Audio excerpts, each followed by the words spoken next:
Welcome to the Jali Podcast. I'm your host, Melyssa Barrett.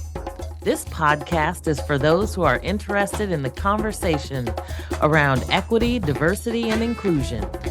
Each week, I'll be interviewing a guest who has something special to share or is actively part of building solutions in the space. Let's get started. Again, I'm always excited to talk to you, Emmanuel Waters. I'm so excited because I feel like we've known each other for a long time, but we met during COVID, I guess. During COVID. This is year 4 on podcasts, on the phone. Right? But I'm gonna come out there. I'm gonna come out there and just y'all so We're much. gonna make it happen. I'm excited to see what has transpired for Old Hillside Bourbon over the past 4 years, because it has just blossomed and blown up.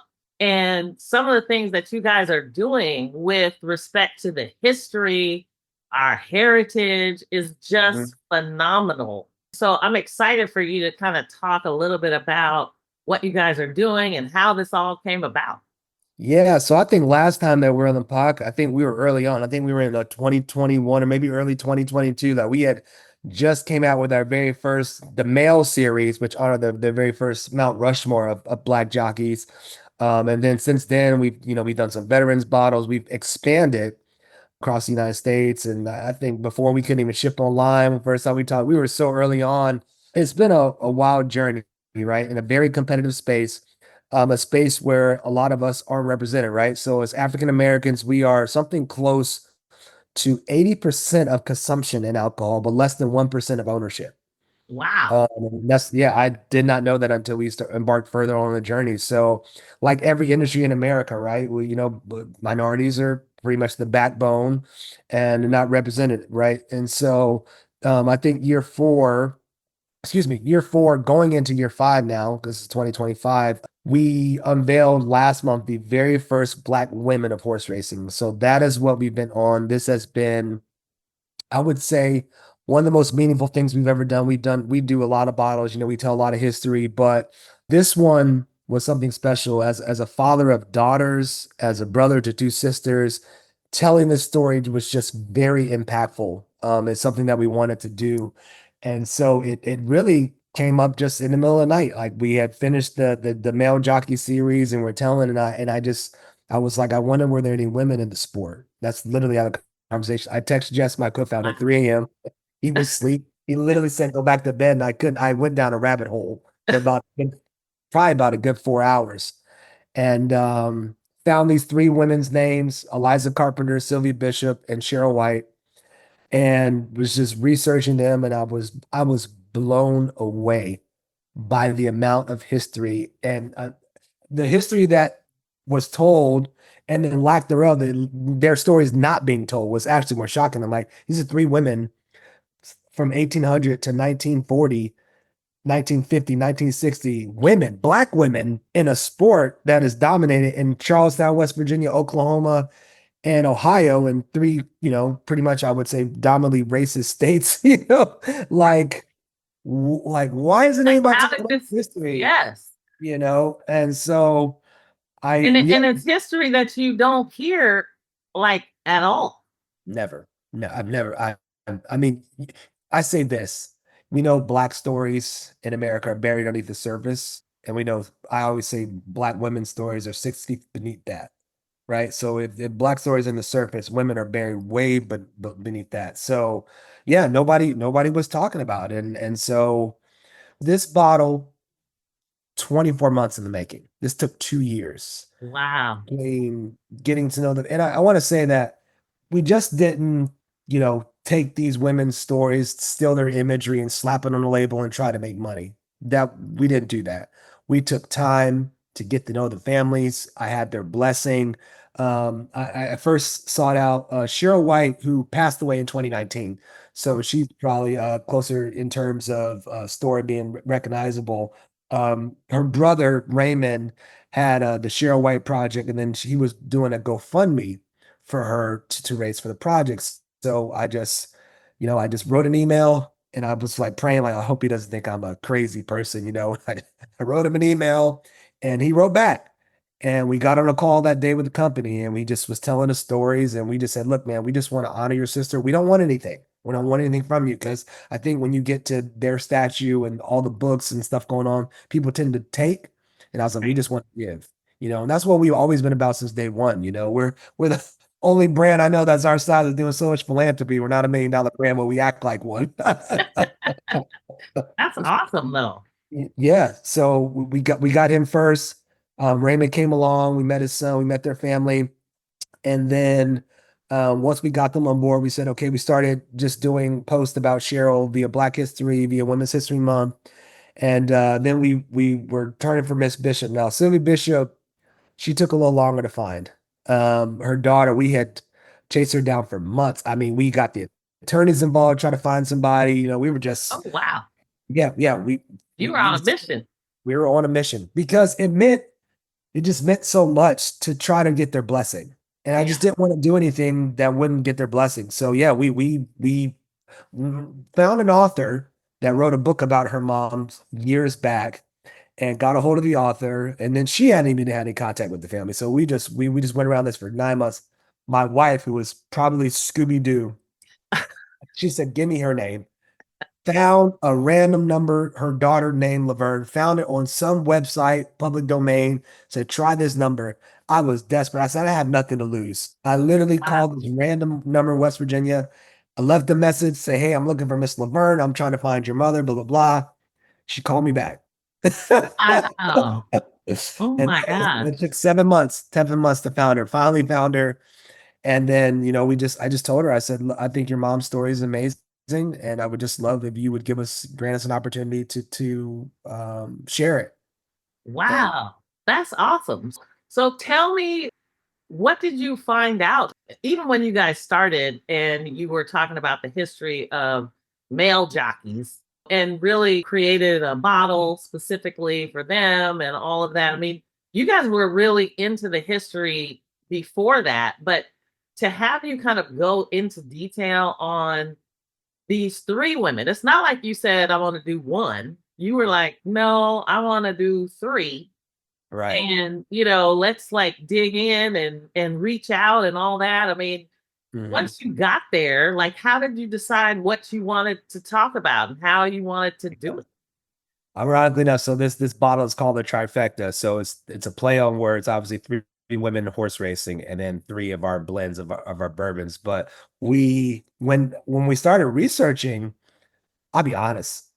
I was like, there's just no way we can do just one of them. So there's stories in range. So Eliza with 1850s, but she was sold twice before the age of 8.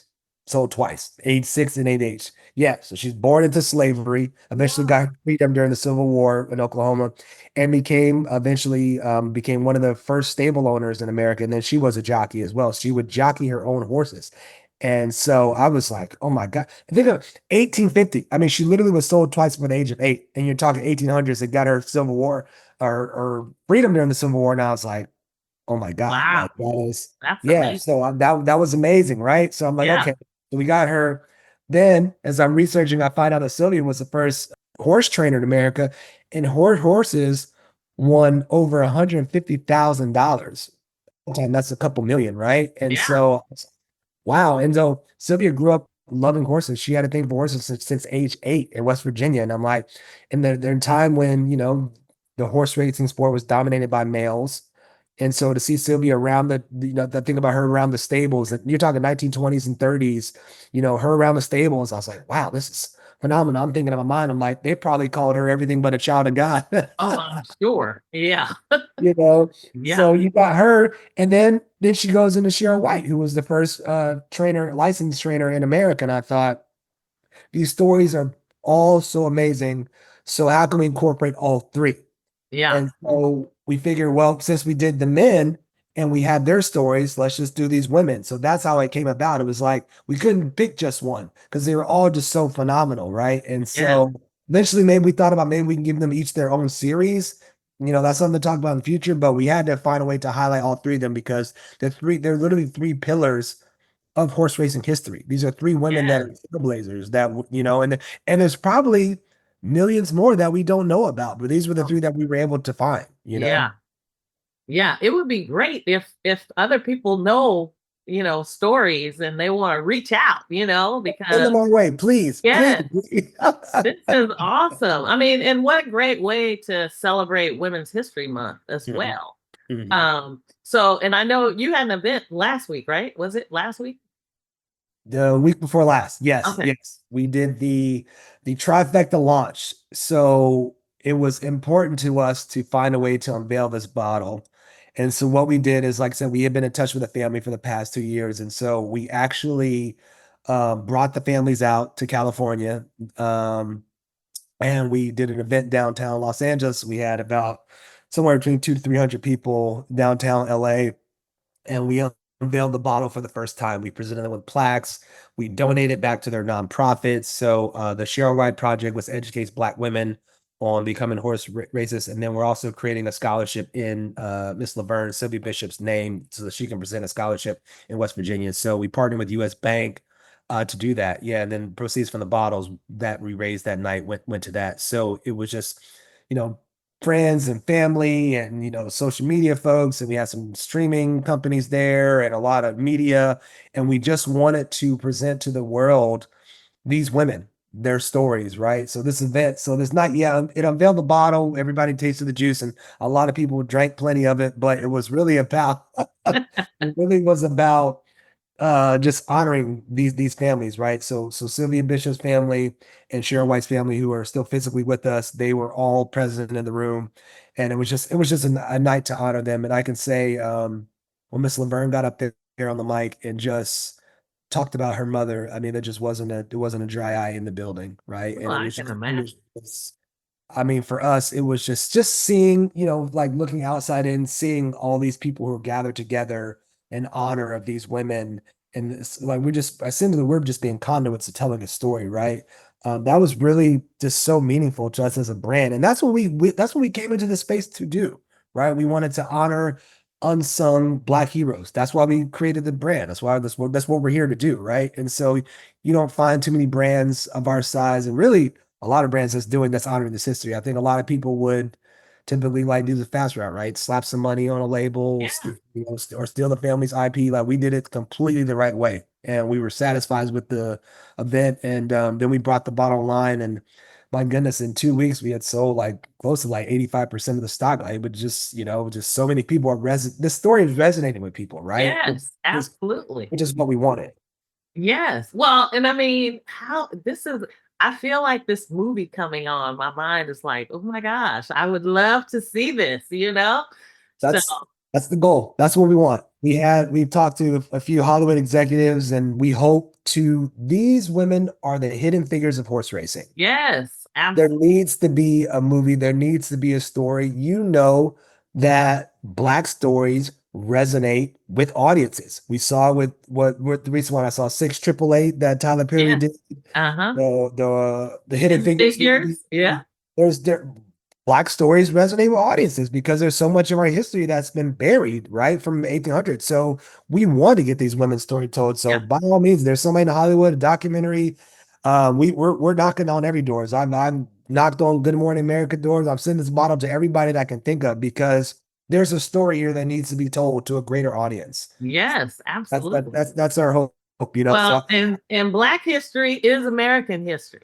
So, it, we need to help people understand what the history is, not hide it. That's the crazy thing, Melissa. It's like, Black history is American history. And so imagine like us literally building a sport and not being represented. That's the crazy part. It's like when I think of horse racing, now that I'm in it, I'm like, wow, this is so fun. But like when I was a kid, I mean, I just thought it was something that rich people. I don't care about horse racing. It's not basketball, football, but it's like we literally dominated. We literally created the sport because of the direct translation between slavery. We know that slaves pretty much tended to the horses, and that became a thing. And one thing that we found out that I didn't know, I don't know if you know this, but you know where the term "bet on black" comes from? Where does it come from? Tell. Horse racing, because you were told to bet on the black jockeys. That's where that There term you comes go. from. So I didn't even know that. I'm like, oh, that makes sense, right? Bet on the black jockeys. So that's why, like, for decades, you know, black jockeys were dominating the sport. And then when people found out how much money was in it, they pushed us out, right? Yeah. So it's like we just want an opportunity to tell the stories and relive the history that we dominated once, that we literally created, you know? So that's what we're Yeah. trying to do. We hope to keep doing it. Let's pause for a moment. We'll be right back.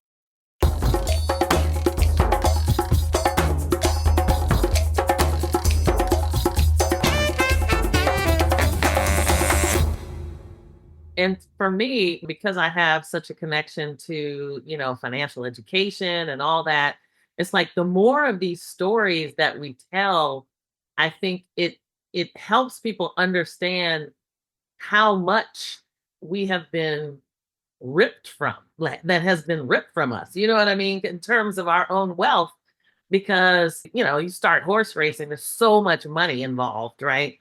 And then to not be represented at all, because you were forced out. I mean, there's just so much So richness to the yeah. story, so much truth, so much that we haven't been able to share, so much pain. Hey, I mean, literally to dominate a sport for literally decades, and then Jim Crow and that era comes around, and then all of a sudden, from 1921 to 2000, there weren't any black riders at all. Think literally 85 plus years, no black riders in a sport that we had literally dominated like a previous decade before. So it's crazy, right? It's crazy to think. And so yeah, we just want to now just try to tell a story and educate and get an opportunity to do that. So every time, so now look, if you'd have told me 5 years ago, maybe even 4 years ago, that I'd be out here going to Kentucky to horse races, dressing crazy, I would have laughed at you and been like, oh, that's not my.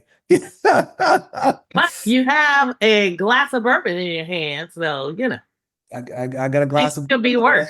I got a hat, I got a picket suit, and I'm out there and and it's such an exciting time, right? And I think Yes. like it's like wow, it's like our brand is what we say is we're founded in friendship. And so we go to horse races and we just hang out and we crack a glass of bourbon and we talk about the good times, talk about high school. Let's talk about those stories, right? And that's what our brand became. It became yeah, it's a history component too, but it's also let's celebrate. Let's Yes. talk about friendship. And so that's what we're all about as a brand. And like I said, it's just been I think we're humbled, right? I think like this project really for us was just like, wow, it was very humbling to see 250, 300 people just celebrating these women and their stories, right? And us being able to be a conduit to tell those stories, we're honored to do it. And I'm always thankful. I talk to Raymond now all the time and talk to Miss Laverne all the time. And I thank them every day. They thank me. They were thanking me so much on the day. I said, "Look, this is you guys' day. We're just honored that Yeah. you let us tell the story and through our bourbon, right? We're much appreciative of doing it." Oh my gosh, this is so awesome. So and hopefully other folks will, kind of see and Mhm. hear and really invest themselves in the curiosity. I mean, I love the fact that you were just like, are there women? Like ask the question, right? And We Come on now. We know that women are the backbone in America. Black women especially. Like if you go in any facet of society and there's not a woman there, she's probably behind the scenes or she paid there. I don't know, there's got to be something. There's something there. So that really sparked my curiosity. I was like, I literally was just laying. It was late, like 11 o'clock. I'm like, I wonder is there a woman in the sport? And then I'm like, they're the backbone of yeah, course I'm talking yeah, about them. And also to that point, it's also when we partner with several other like libraries and horse racing organizations in America. So one is Keeneland, who is a big archive where we were able to get the license to the jockeys and whatnot. And they talk about how what was tough during that time and how it was so tough to do authentication was because depending on if these people had relatives, if they had family, like Eliza Carpenter, to what we know, she didn't have any children. So if you don't have any children, no descendants, it got the story. It's really tough to follow, you know. So that's another portion of this. That's we're trying to like dig up as much as we can. And then what we're finding on this small journey, I mean, just yesterday, I did an interview with the horse racing magazine. I found 5 more black jockeys that I didn't know about. So nice, it's nice, just a bolt. yes. So we hope to keep shining a light on it. It's very important, you know. So that's the goal, and that'll keep us going, you know. I love it. I just think this is so awesome. I love the way that you all are really looking at your business as not just a business. It's like your mission is not really not even about the bourbon. It's really about the fellowship and the celebration and all of that, which yes, you might have a libation, but at the end of the day, it's really about connecting with other people. And Yeah. so, I love the fact that you guys are bringing in and really being inclusive about how you're looking at it. Yeah. So funny story about that. If you ever look at one of our bottles, you'll find there are like hidden gems across the bottles. And so in all of our bottles, you'll find a lion, and is represent the five lions. I think we have told this before, the five lions in Africa that were more than a tribe. They came together and they became essentially a pillar. And so we think of five lions, and we thought of ourselves as that we're not just a brand, we are a conglomerate, right? So bourbon is only one lion. There's also the history telling portion of it. We're going to create a production company to tell the jockey story. Like we're going to be a major pillar in any way that we can, right? I love it. I love it. That's the goal. So yeah, bourbon is just it's a conduit. It's one thing you can sit down and crack the glass, and that's literally what we do. When we were tasting the Trifecta, we went to the distillery and we're trying things. And as we were trying the bourbon, we're talking about, okay, this is the flavor profile and what's the proof on it? And this proof is too hot, but we didn't want it too low because these probably were fierce women. So we want our bourbon to match that. So let's have some hotness, some mild, you know what I mean? That's kind of what craft to create the drink. I love it. Oh my gosh. That's so fun to be able to think through it that way. And really represent them with the flavor that you're creating. So that's awesome. Let's talk about how people find out more information about what you all are doing, what you bring, the bourbon itself, because I know there are folks that want to drink. So tell us, how can people get in contact? Yes. So most of it is done via our website, oldhillsidebourboncompany.com. So this Trifecta, because a lot of people are asking, so I'm glad you brought that up. So if you are not in Durham, North Carolina, you can only get that bottle online. So unless you're in North Carolina and Durham specifically, we put it specifically online because it was just too much demand. We didn't have time to go to all the stores. So you can check our website, oldhillsidebourboncompany.com. That's where you get a bottle of Trifecta, most of our bottles, or check for your locations. And then, like I said, our social media, Instagram, Facebook at Old Hillside Bourbon Co. You'll find a lot of our events that we're doing. And we actually just started as of last quarter before, excuse me, we came out with a newsletter. So you can check our website. There's a newsletter there. You can subscribe. That'll show you what we're doing, events that we have. We generally post the quarter before. So this particular quarter, we just so many tastings galore. And the Kentucky Derby is coming up. So we have a lot of things going on back in Kentucky for the horse racing season. So check all our social media channels. That's where you generally can find us. And you can find a bottle, like I said, normally any spirits location near you. But check us out there, that you can find us. We're always doing something. There's too many events and not enough of us going around. That's for sure. And that's awesome. So, and then you have any tastings or any other events coming up you want to talk about, or? Yes. What do we have? So let's see. Women's Month. So next month we'll do the Women's Iconic Awards in Oakland. That's an event that we have going on. We're honoring several pillars in the community for several iconic women within the community. So we'll be tasting for that. Juneteenth is coming up. We got that coming on. So just check the newsletter, check the website, because I think last month there's 28 days. We did 47 events. So I can't keep up all of them. Oh my gosh. So this is the season. So this month kicks off officially Women's History Month, and then we go into horse racing season. So this is kind of our busiest time of the year. And then we go in, so April and May up until the Derby, we're just everywhere and anywhere, which is a great thing. So I said, check the newsletter, our website. You can find us. I think we generally post our events early in the month. So you can please check us out and stop by, and always happy to crack a glass and tell more of these stories, right? We love to do this. Yes, fantastic. Well, and it's so good to have you here, because it seems like just yesterday you were working your corporate job. So it seemed like Lots of things changed in 5 years. this is going on year 2 for me, full time on the business. So yeah, we left in so early 2022, summer of 2021, 2022, corporate America. Yeah, I left. I think it just, I'll be honest with you. I didn't go into this thinking that I would be, first of all, I never went into this thinking I'd be a CEO. That was never a part of the plan. If I could be quite honest with you, I thought this be something to just pass time, go while we were locked down during COVID. Quite honest with you. And when I discovered this story, I was like, wow, this is amazing. And yeah, like I said, I didn't go into this being CEO. For dang sure, of all the entrepreneurship I had aspirations to be, I never would have been CEO of a bourbon company. That just was never in the cards. Some things you're destined for, I guess. So Yeah, no, multitask.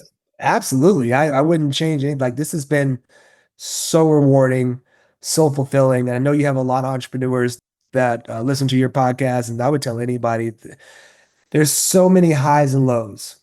Entrepreneurship is so many highs and lows. You're literally pretty much fighting and scraping every single day.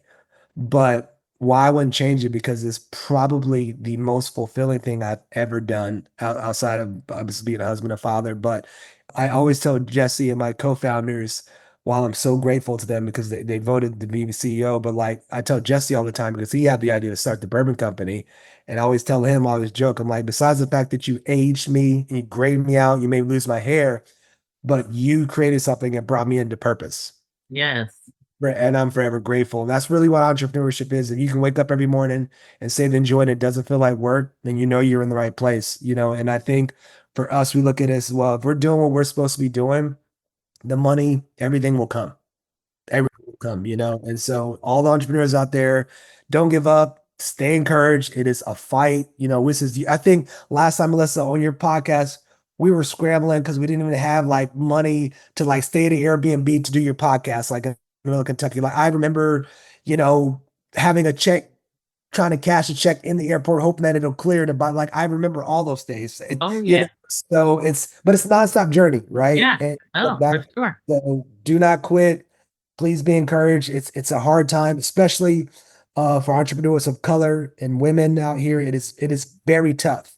We are living it, but stay true to it. Do not give up. Please don't give up. That's like my only advice, is keep on the grind, and eventually you'll crack a glass, you'll break the ceiling, it'll happen.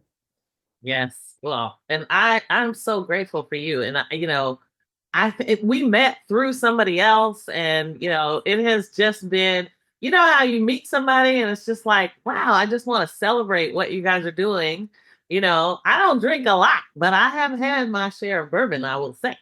You've had some Old Hillside. You've had some Old Hillside. I still got some on my shelf. Matter of fact. So I do break it out. My kids have enjoyed a libation. Right. They are old enough to drink, by the way. But yes, I just really appreciate you all and what you're doing.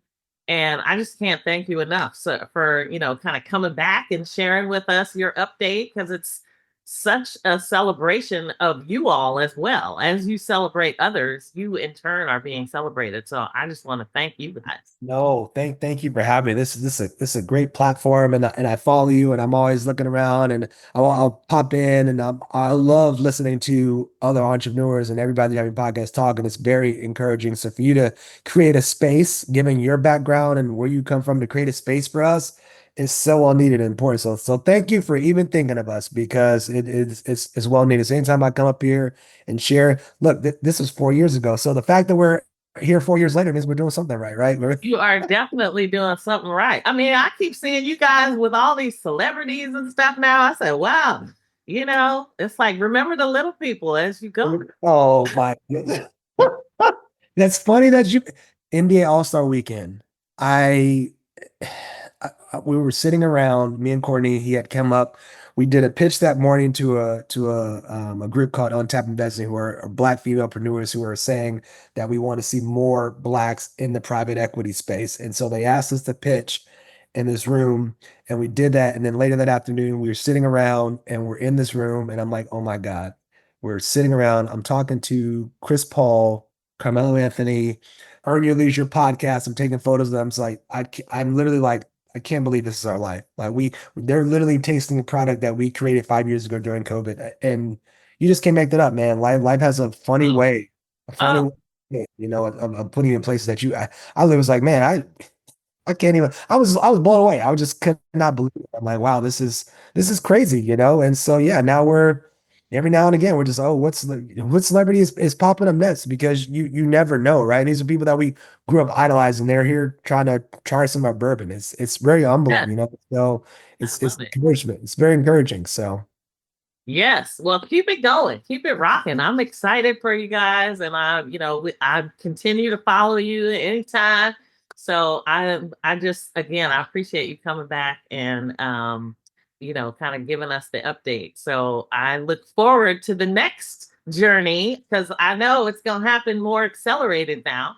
it Um, will. It won't be 3 more years. I can promise you that. We'll do this a little. We'll have to do like a quarterly or a yearly check-in. It won't be another 4 years. yes. I'm going to have to come to one of your events one of these days. So I know you gotta look, you be having so many podcasts. We're gonna have to sponsor the podcast and do the event where we have to do that or something. that'll work. That'll work.